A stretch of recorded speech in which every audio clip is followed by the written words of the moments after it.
All right, folks, just want to remind people that some of the biggest mistakes you can make when undertaking weight loss or physique transformation in the diet realm is diet psychology mistakes.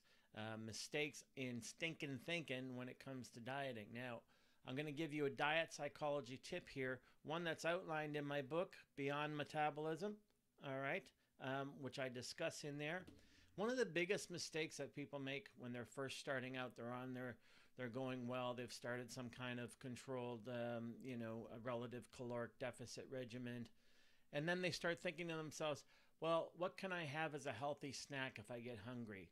That is wrong thinking. That is stinking thinking. Now, I discuss in my book, Beyond Metabolism, over and over again, that snacking in general is faulty behavior. It's self-sabotaging behavior. But there's more to it than that. This thinking of what can I have as a snack if I get hungry between meals is the wrong level of thinking, all right? And it's going to lead to eventual diet sabotage. You should never be snacking between meals. That's a behavioral thing. But on the thinking front, the diet psychology tip is instead of thinking, what can I have as a healthy snack if I get hungry, which is only going to lead to diet sabotage, the thinking should be noticing when you're hungry and then asking yourself, how long to my next meal? The reason that's a better question in terms of healthy diet psychology is it leads you to gauging biofeedback. So if it's like still 2 hours before your next meal, then maybe previous meal, your energy intake, your caloric intake isn't high enough, so you want to increase portion size. You make a note of that. If it's only 1 hour before your next meal, then that's tolerable hunger that you can deal with, and you know that hunger is a good sign, which leads to the next point. If you're asking yourself and you're thinking, what's a healthy snack I can have in case I get hungry, and you're on a diet, you're never going to succeed. And what that does, that level of thinking, it makes you hypersensitive to hunger cues.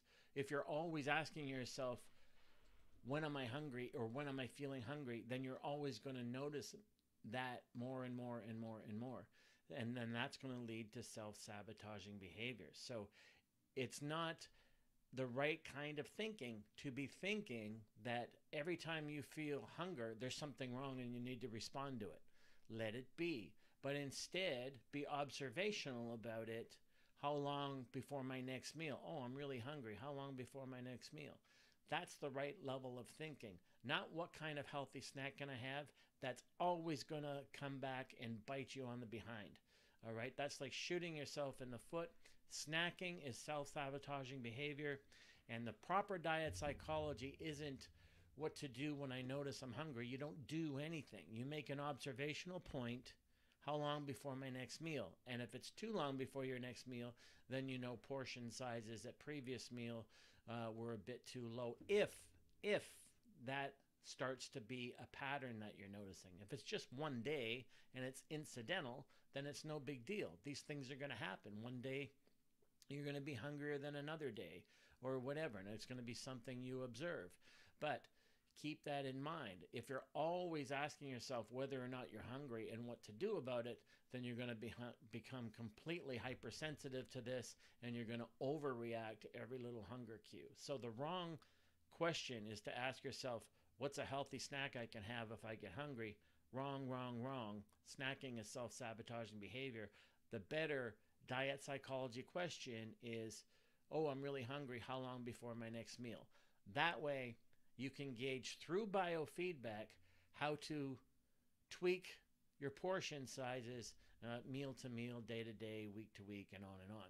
That's how we do it the right way without all this outside in macro nonsense. So hopefully that's a good healthy diet tip that you can abide in and you can latch onto, and stay tuned. I'm sure I'll have a lot more.